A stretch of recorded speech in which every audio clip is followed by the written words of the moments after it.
ایک دفعہ ایک گاؤں کو کسی وجہ سے خالی کروا دیا گیا اور بہت سے لوگ جن کے پاس کوئی ٹھکانہ نہیں تھا وہ قریب کے ایک جنگل میں رہنے لگے۔ ان سب گھرانوں میں ایک گھرانہ ایسا بھی تھا جس کے پاس کھانے کے لیے کچھ بھی نہیں تھا، لیکن ان کے پاس سعادت مند اولاد تھی۔ ایک دن باپ بہت پریشان تھا کہ آج ہمارے پاس کھانے کو کچھ نہیں ہے اور رات ہونے کو ہے۔ چنانچہ باپ نے بیٹے سے کہا، بیٹا تم جنگل چلے جاؤ اور لکڑیاں لے آؤ۔ بیٹے نے کہا، جی ابا جان میں ابھی جاتا ہوں، اور یہ کہہ کر وہ جنگل میں چلا گیا۔ پھر باپ نے اپنی بیٹی سے کہا، بیٹی تم ایک کام کرو، آگ پر پانی گرم کرنے کے لیے رکھ دو۔ بیٹی نے بھی ایک سعادت مند اولاد کی طرح کہا، جی ابا جان، اور دونوں بچے اپنے باپ کی بات پر عمل کرنے میں مصروف ہو گئے۔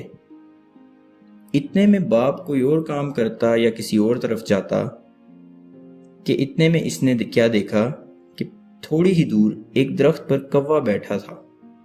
کوا ہنسنے لگا اور بولا، ایک تو تم خود پاگل ہو اور اوپر سے اپنے بچوں کو بھی پاگل بنا رہے ہو۔ پھر ہنسنے لگا اور دوبارہ کہا، یہاں پر کچھ کھانے کو ہے ہی نہیں، پھر کیوں اپنی اولاد کو دوڑا رہے ہو؟ اس پر وہ باپ بولا، تمہیں کس نے کہا کہ میرے پاس کچھ کھانے کو نہیں ہے؟ کوے نے ہنس کر کہا، کیا ہے تمہارے پاس؟ وہ بولا، میں نے تو تمہارا ہی شکار کرنے کی پلاننگ کی ہے۔ اس پر وہ کوا فوراً چپ ہو گیا اور گھبراتے ہوئے خود ہی سوچنے لگا کہ یہاں کچھ ہے ہی نہیں، پھر بھی اس کی اولاد نے کہا جی، اور کام میں لگ گئے۔ لیکن یہاں تو میں ہی بیٹھا ہوا نظر آ رہا ہوں، تو اس کی اولاد میرا کیا کرے گی؟ یہ سوچ آتے ہی کوا فوراً بولا، نہیں نہیں تم ایسا نہیں کر سکتے۔ وہ آدمی بولا، کیوں نہیں کر سکتا؟ میں تو تمہارا ہی شکار کروں گا۔ اس پر وہ کوا اس آدمی کی منت کرنے لگا کہ مجھے چھوڑ دو۔ وہ آدمی بولا، میں تجھے اگر چھوڑ بھی دوں تو مجھے کیا ملے گا؟ میں تو تمہارا ہی شکار کروں گا۔ اس پر وہ کوا بہت پریشان ہو گیا اور بولا کہ مجھے نہیں مارو، میں تمہیں ایک راز کی بات بتا دوں گا، لیکن مجھے چھوڑ دو۔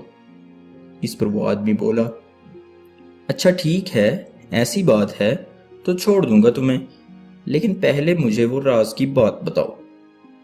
کوا اس آدمی کو ساتھ لے کر ایک درخت کے پاس گیا اور کہا کہ میں نے یہاں پر ایک چور کو اس درخت کے نیچے کچھ زیورات اور پیسہ چھپاتے ہوئے دیکھا تھا۔ اس درخت کے نیچے کھدائی کرو تو تمہیں وہ زیورات مل جائیں گے۔ اس آدمی نے کھدائی کی اور اسے وہ تمام زیورات اور پیسے مل گئے اور اس کوے کی جان بچ گئی۔